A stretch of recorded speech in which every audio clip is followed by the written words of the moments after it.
Welcome to lesson 2 of Mastering Workplace Performance Online. This one is all about the ROI of productivity. ROI, that stands for return on investment. So the question that I'm going to ask you to consider over the next 14 minutes or so is what is the return on improving myself, improving my processes, improving my performance and productivity, improving my network.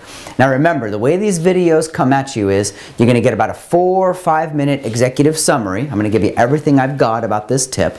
And then if you have time, stay tuned because I'll talk a little bit more, maybe 8 or 9 or even 10 minutes, where I'll give you some ideas and some things to think about, some stories that I have about implementing this tip in the business world, in the life world, some real practical ideas and advice that you can walk away with using.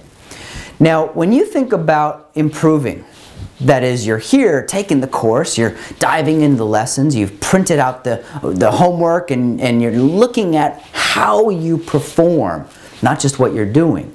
The question I like to ask people is, what is their own return on investment of efficiency and effectiveness and organization and being a better time manager? Now, it used to be that we could say that the return on investment of becoming efficient was save time. I don't think that holds water anymore. I just don't believe it myself, right? At the end of the day, I don't look back on the day and say, oh, I was so efficient. Look I saved 10 minutes. Or, oh, look how productive I was. I have an extra 15 minutes. It's no longer the time that we're actually trying to get. It's no longer the time that we're after.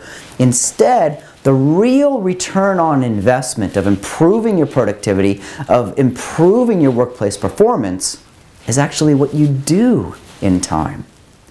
Now, as you step back and you take a look at today or yesterday or what you did last week, you could probably find some times during that week, during those couple of days, where you were surprised with some extra time. A meeting started late or was canceled. A trip that you were planning to take suddenly got delayed or postponed.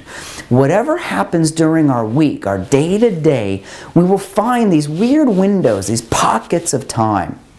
I was teaching at a university just a couple of weeks ago, and I was talking to the MBA class about this idea of personal performance, of workplace productivity. And the activity that I encouraged them to consider as a 5-day experiment was to study what their ROI of productivity is, and then find ways to get that, to go after that. And here's a real simple tool that you can use. If you pull out a blank piece of paper, and on that piece of paper you're going to write 3 columns. So column 1, column 2, column 3. At the top of the first column write 15, and then over on the middle column write 30, and then over here on the last column you'll write 60. And those are minutes. And then what I'm going to ask you to do just over the next 5 days is to start to consider, if you had an extra window, a surprise block of 15 minutes of time, if there was a gap between when a meeting ended and a meeting started, when something was supposed to end and something else was supposed to begin, if you had a 15-minute block, what could you do? What could you do to move the mission forward? Now, in 15 minutes, sure, there's not a lot of things you could do. I mean, I might be able to write one longer email. I could handwrite a gratitude or a thank you card. I could probably make a phone call to someone where 15 minutes would be longer than a transaction conversation. We could dive down, maybe get into something a little bit deeper, some problem solving or some challenge creation. In 30 minutes, what are some things that you need 30 minutes to work on, right? It's not worth it for me to sit down and work on the next chapter of the book if I only have a 15-minute block of time.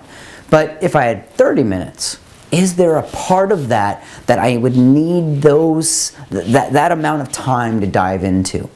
And then on the far column off to the other side, 60 minutes. If you had a block of 60 minutes, what could you do in that block of time? That if you could save time throughout the day, if you could be efficient, effective, if you could be performing and productive through the day, and you had a surprise block in the middle, beginning, or end of the day of 60 minutes, what could you do that's a little bit different than normal to move that mission forward? If you just take that one activity and roll with it, you'll find your ROI of productivity is not saving 30 minutes. Your ROI on productivity is filling in those 30 minutes with something that you need 30 minutes to work on. Hey, if you have some time, stay tuned. I'll be right back. I'm going to share with you a couple of ideas. I'm going to dive a little bit further, and I want to make an offer to you about a product that I'm going to send you for free if you just send me your address. Hey, thanks for staying tuned. I know there's a lot more that we could talk about here. I just wanted to make sure that you saw the handout. This is the PDF that comes with all the lessons. You should have printed this off the front page of Mastering Workplace Performance Online, and inside that PDF is a single page for each lesson that we're going to go through. So this one here, titled The ROI on Productivity, you'll notice a couple of images up there, and I'm going to talk about this far one on the left for the most part of today. And one of the most powerful productivity tools, well, there's a lot of tools out there that help you in your productivity, right? Email and voicemail and the telephone and conference calling and the way that your desk is set up. But one of the most effective, amazing, and powerful tools that I know of when it comes to my own productivity, a blank piece of paper. I very rarely will leave the house without some place to write something down and something to write with. If you've been out to a coffee chat or if we've hung out for any amount of time, you know I've always got a moleskin journal in my wallet. I've always got my little note cards. So that way, if I'm struck with an idea, if I see something that I want to remember to follow up on, I want to remember to look into, I want to remember to do when I get back somewhere, I've got that thing written down. Now, the ROI on that tool is not, oh, look at everything that I have to do. The ROI, the return on investment, is truly, I more often do what I said I would do. If I'm out to meeting with you, if I'm out to lunch with you, if I'm sitting down talking with a new client and that client asks me to turn a proposal around, to get them something, to give them something in return of our conversation, if I write that thing down and then all of a sudden I get back to my office and I remember that I need to do that and then I send that back to the client, the ROI is not checking something off the list. The real return on investment, we're furthering the discussions, we're deepening the relationship, we're going further, faster. Those are those kinds of ideas that I'm going to go after. Now, when it comes time to looking at my own productivity, my own performance, and the ROI on that, I told you I would send you a product for free. This is one of our postcards. It's part of our Productivity Touchpoint program, and you can see right there, this one's called the ROI on Productivity. This is a postcard that we send out to our clients to get them to reflect a little while, to get them to take a look at what is, not just save time, but truly, what is the return on investment of an extra 15, 30, or 60 minutes saved through the day.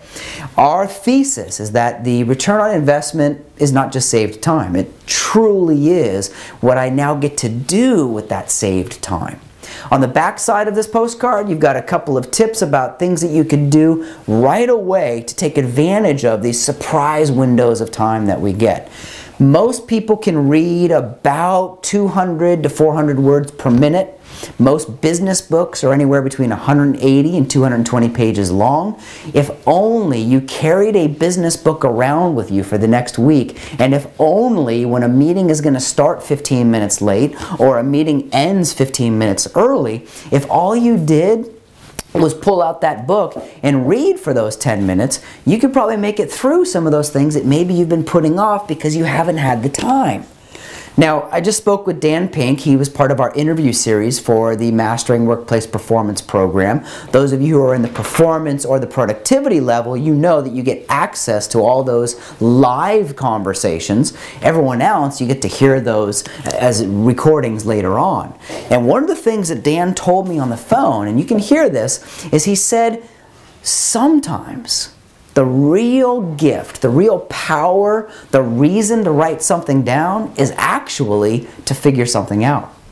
So what is it that you would need a little bit of extra time to figure out? Do you remember in the executive summary of the video where I told you to make 3 different columns, right? A column for 15 minutes, 30 minutes, and 60 minutes. Now there's a lot of ways to play that. You can make this in a Word document and have it on your computer desktop. You can make this in an Excel file and be able to print different sides, different sizes of this. For me, when I'm working in the office here in California, I've actually got a big whiteboard behind me. And what I do is I take those 3x3 Post-its and I dump out of my head onto Post-its, 1 thought per Post-it, at what it is that I'm thinking about, what it is I'm managing, what's coming at me. And then what I do is I turn around and actually organize those Post-its across the whiteboard in those sections. Because here's what I know. If I'm in the office for 3 or 4 or even 5 days, if I'm here for a solid week, I'm not going to do nothing, nor am I going to fill every hour with something to do. I'm going to schedule some phone calls, I'll schedule some meetings, I'll schedule some work sessions. But what I do know, based on my experience, is even though I set up a meeting to start from 10 a.m. and last till 11:30, the chances of that meeting actually starting at 10:10 or 10:15, they run high. And then once I get someone on the phone, my intention is to end on time or early. And those of you who lead meetings, I encourage you to practice with this mindset for the next week. On time or early, on time or early, on time or early. Because what on time or early sets the tone for is I respect that person's time. If I say a meeting is going to go from 10 to 11:30, in my mind, somewhere in the 11:20, 11:25 range, I'm looking to close that thing up. Now, there have been a few times over the years where I get to that 11:15, 11:20, and intuitively I know we're not going to be able to finish everything by 11:30. I actually will schedule our next meeting before I end that first meeting. See, the ROI on productivity, the ROI, the return on investment of being more conscious, more effective, more efficient, of being a higher performer, it isn't saved time. It truly is not. It is an awareness. It is a mindset of productivity and performance.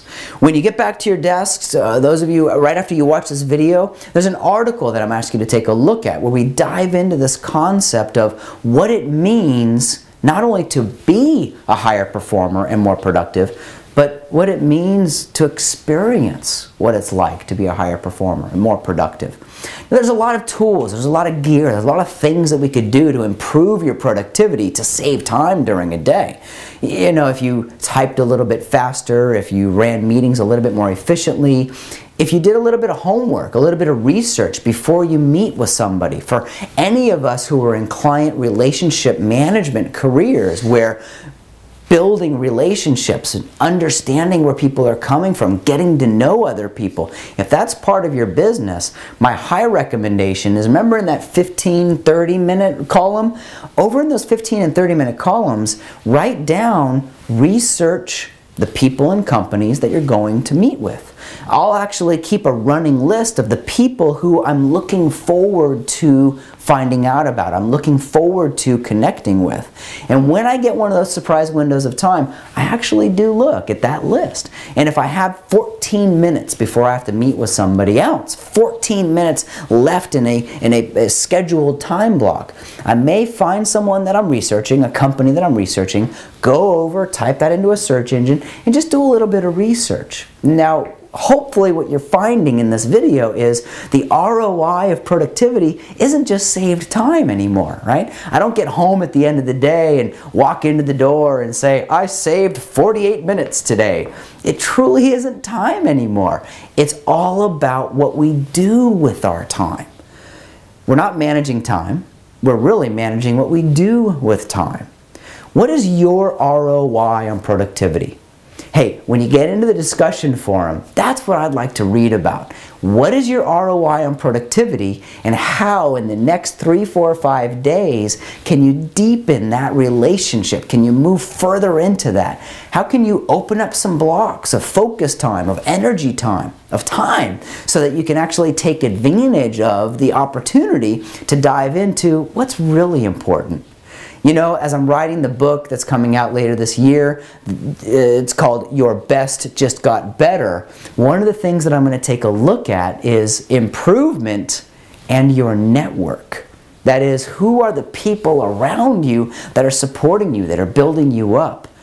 An ROI, right? A return on investment of being more effective and efficient during the day is I might be able to open up some blocks of time in the next week to go have lunch with a coach, to go have lunch with a mentor, to go have lunch with a friend. If I can free up some time over here and apply that time, energy, and focus over here, that ROI, that might be huge. All right, thanks for staying tuned. There are a lot more videos to come. There's a lot more lessons to come. As soon as you stop watching this, go in, read that article, and then underneath that, please add a comment or two to the discussion forum, add a question to the discussion forum. We're all here to help each other. I'll talk to you soon.